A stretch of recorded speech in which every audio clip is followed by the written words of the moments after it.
2017 में इंडोनेशिया का GPN visa and Mastercard की मोनोपोली का शिकार हो गया था। तो यूपीआई ने ऐसा क्या किया जिससे ये इन बड़ी नेटवर्क कंपनीज की पकड़ में आने से बच गया, और ऐसी क्या ज़रूरत आन पड़ी थी कि यूपीआई को अब ग्लोबली ले जाया जा रहा है, और इससे हमें क्या फ़ायदा होगा। चलिए इन सभी सवालों के जवाब इस वीडियो में डिटेल में डिस्कस करते हैं। देखिए, वीज़ा एंड मास्टरकार्ड है वो अमेरिका की कंपनी है, और इन कंपनीज ने पिछले 3 दशक से भारत में डोमिनेंसी जमाई हुई थी। पर जब 2016 में एनपीसीआई यूपीआई लेकर आया, तब से इनके मार्केट शेयर लगातार गिरते जा रहे हैं। आरबीआई की एक रिपोर्ट के अनुसार जनवरी 2020 से लेकर सितंबर 2020 के बीच में इन कार्ड्स कंपनी के ट्रांजैक्शन वैल्यू 1511 बिलियन रुपीज़ से गिरकर 1262 बिलियन रुपीज़ हो गए हैं, और ये अभी भी लगातार गिरते जा रहे हैं। पर यूपीआई के लिए इतना भी आसान नहीं था। 2017 में इंडोनेशिया ने अपना खुद का homegrown payment system GPN national payment gateway लेके आया। जीपीएन डोमेस्टिक ट्रांजैक्शन को बिना फॉरेन नेटवर्क से पास हुए प्रोसेस करता था। इसकी वजह से वीज़ा एंड मास्टरकार्ड को बहुत लॉसेज हो रहे थे। तब इन्होंने यूएस ट्रेड ऑफिशियल्स के थ्रू इंडोनेशियन गवर्नमेंट को प्रेशराइज करवाया और सभी क्रेडिट कार्ड ट्रांजैक्शन को जीपीएन से बाहर प्रोसेस करने के लिए मजबूर कर दिया। इसकी वजह से इसकी इफेक्टिवनेस कम हो गई। यूपीआई के साथ ये ऐसा नहीं कर पाए क्योंकि यूपीआई भारत की सेंट्रल बैंक आरबीआई के द्वारा रेगुलेट किया जाता है, और दूसरी तरफ जीपीएन भूटान की central bank royal monetary authority के द्वारा रेगुलेट किया जाता है।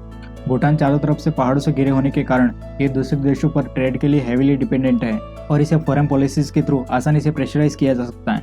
और जियोपॉलिटिक्स को एक साइड रख दे तो यूपीआई लोगों के द्वारा बहुत पसंद किया जा रहा है, क्योंकि visa and Mastercard customer service और सिक्योरिटी के नाम पर 1 to 3% मनमानी फी चार्ज करते हैं, और लेट पेमेंट सेटलमेंट के कारण कार्ड्स लोगों के लिए काफ़ी इनइफेक्टिव सोल्यूशन बन गया है। और दूसरी तरफ यूपीआई की मिनिमम ट्रांजैक्शन चार्जेस और रियल टाइम पेमेंट सेटलमेंट ने यूपीआई को लोगों का बेस्ट ऑप्शन बना दिया है। अब तो यूपीआई को ग्लोबल बनाने की शुरुआत हो चुकी है। एनपीसीआई ने यूपीआई को इंटरनेशनल ले जाने के लिए अपनी ही एक subsidiary NIPL NPCI international payment limited launch की है। यूपीआई को ग्लोबलाइज करने के कई फायदे हैं, जैसे कि स्विफ्ट और दूसरे इंटरनेशनल पेमेंट गेटवेज पर कम डिपेंडेंसी। 2012 में ईरान को न्यूक्लियर प्रोग्राम्स की वजह से स्विफ्ट पेमेंट सिस्टम से बाहर कर दिया गया था। इसकी वजह से इंडिया को बहुत लॉसेज हुए थे। फ्यूचर में ऐसा ना हो, इसलिए यूपीआई का ग्लोबल होना बहुत ज़रूरी है। भारत के लोगों ने अप्रैल से लगाकर दिसंबर 2022 के बीच में $10 बिलियन ओवरसीज ट्रैवल में खर्च किए थे, और फ्रांस भारतीय टूरिस्ट के लिए टॉप यूरोपियन डेस्टिनेशन में से एक है।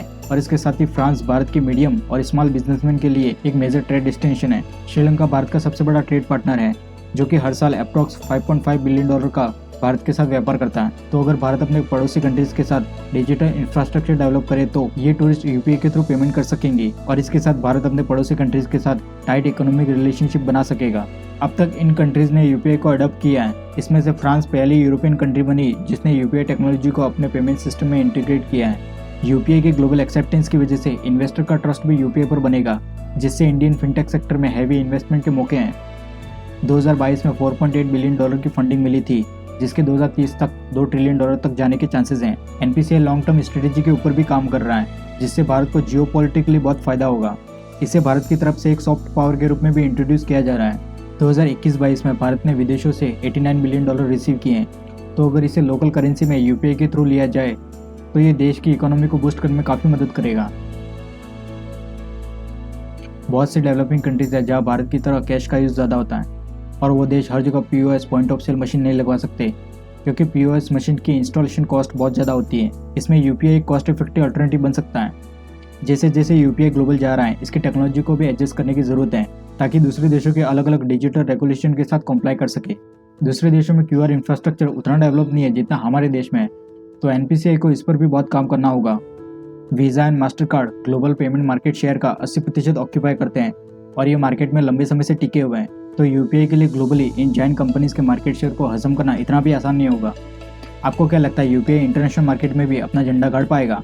कमेंट सेक्शन में ज़रूर बताएं, और वीडियो अच्छा लगे तो इसे लाइक एंड शेयर करें। और ये जानना चाहते हैं कि यूपीआई को भारत में क्यों लाया गया, तो इस वीडियो पर क्लिक करें। धन्यवाद।